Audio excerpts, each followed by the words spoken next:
तो जो ये प्रैक्टिकल नंबर 9 है ना, इसमें हमें कुछ नहीं करना है, हमें कोई ज़्यादा कोडिंग वोडिंग कुछ भी नहीं करना है। जैसे हम किसी ऐप में तुम टेबल बना, जैसे डॉक्स वगैरह में, सिर्फ हमें वैसा ही करना है।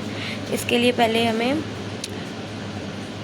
इस प्रैक्टिकल का नाम है create customer table in MySQL using PHP MyAdmin with customer ID, customer name and mobile number, insert 10 records in it.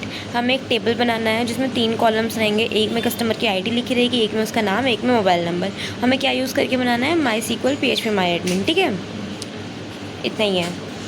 तो क्वेश्चन समझने के बाद पहले MySQL क्या है? MySQL एक ऐसी जगह है जहाँ पे हम अपना सारा डाटा स्टोर कर सकते हैं। टेबल्स बना के, ज़्यादा टेबल्स बना के उसमें वैल्यूज़ इंसर्ट करके हमने एक अपना डाटाबेस बना लिया। उसको हम कहाँ स्टोर करेंगे? MySQL में। MySQL का फुल फॉर्म ये लिखा हुआ है, ठीक है। तो ये सब तो ऐसे ही है, पढ़ लेना। अब अपन स्टार्ट करते हैं कि पहले अपने को करना क्या है। तो जो कॉलम्स रहते हैं, ठीक है, टेबल में ऐसे ऐसे करके जो कॉलम्स रहेंगे उसका नाम होता है फील्ड्स। हम उसको फील्ड्स करके बुलाते हैं, ठीक है।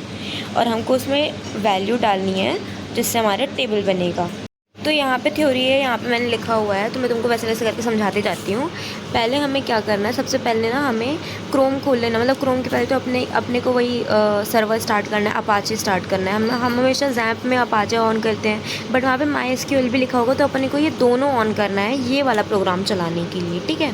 दोनों ऑन कर लिया, उसके बाद अपन ने ब्राउज़र खोला और ब्राउज़र पर ये लिख दिया लोकल होस्ट PHP MyAdmin, जैसे कि ये ब्राउज़र है, यहाँ पर लिख दिया गूगल में और उसको सर्च कर दिया, ठीक है। इसको सर्च करने के बाद तुम्हारा ये खुल जाएगा ऐसे करके, मतलब एक वेबसाइट खुलेगी जिसमें PHP MyAdmin लिखा होगा। वहाँ पे बहुत सारी चीज़ें लिखी होंगी, बहुत छोटी छोटी चीज़ें लिखी हैं, बहुत सारी चीज़ें लिखी है, बट वहाँ पे तुमको ना डाटाबेस पे क्लिक करना है, ठीक है। ढूंढना वहाँ पे ऊपर ही लिखा रहेगा, कहीं अंदर जाने की ज़रूरत नहीं है। वहाँ पे डाटाबेस है, उस पर क्लिक करोगे, डाटाबेस आएगा। डाटाबेस वो है जहाँ पे अपन अभी वैल्यूज़ स्टोर करेंगे, तो अपन एक डाटाबेस बना रहे हैं इसमें, उसके बाद अपन टेबल बनाएंगे उसमें। और फिर डाटाबेस को खोलने के बाद वहाँ पे लिखा रहेगा न्यू, तो मतलब कि अपने को न्यू डाटाबेस बनाना है, अपने को पुराना नहीं, कोई नया डाटाबेस बनाना है जिसमें अपने को नई चीज़ें इंसर्ट करनी है। न्यू लिखा रहेगा। इसके बाद अपने को डाटाबेस का नाम डाल देना है, कुछ भी नाम डाल सकते हो। यहाँ पे हम कस्टमर का डाटाबेस बना रहे हैं, तो हमने कस्टमर डाटाबेस लिख दिया, ठीक है। DB मतलब डाटाबेस। तुम कुछ भी लिख सकते हो, जैसे कि इन्फॉर्मेशन, तो वो डाटाबेस का हमारा नाम है, हमने नाम डाल दिया डाटाबेस को। उसके बाद हमने क्रिएट क्लिक कर दिया, ठीक है। क्रिएट आने के बाद हमें टेबल बनाने, तो वहाँ पे क्रिएट लिखा रहेगा, तो फिर एक नया पेज खोलेगा, ठीक है, तुम्हारे डाटाबेस के नाम का। वहाँ पे बहुत सारी इन्फॉर्मेशन होगी कि तुम अलग अलग चीज़ें बना सकते हो। तो वहाँ पे एक टेबल का ऑप्शन होगा, क्योंकि अपने को टेबल बनानी है, तुमको टेबल क्लिक करना है, ठीक है।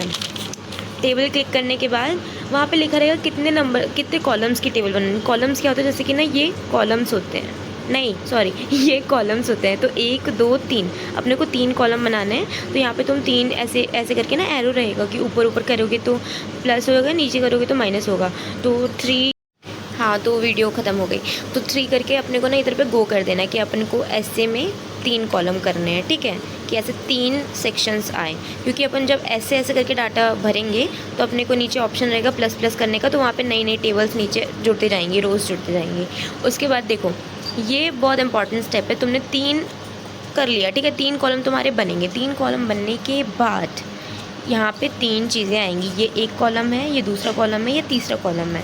तो अपने को पहले फील्ड का नेम, एक कॉलम ऐसा है कि ये कस्टमर ID, तो ये कस्टमर ID यहाँ लिखा आएगा।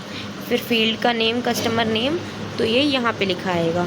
और फिर ये मोबाइल नंबर, तो ये यहाँ पे लिखा आएगा। तो पहले कॉलम का नाम है कस्टमर ID।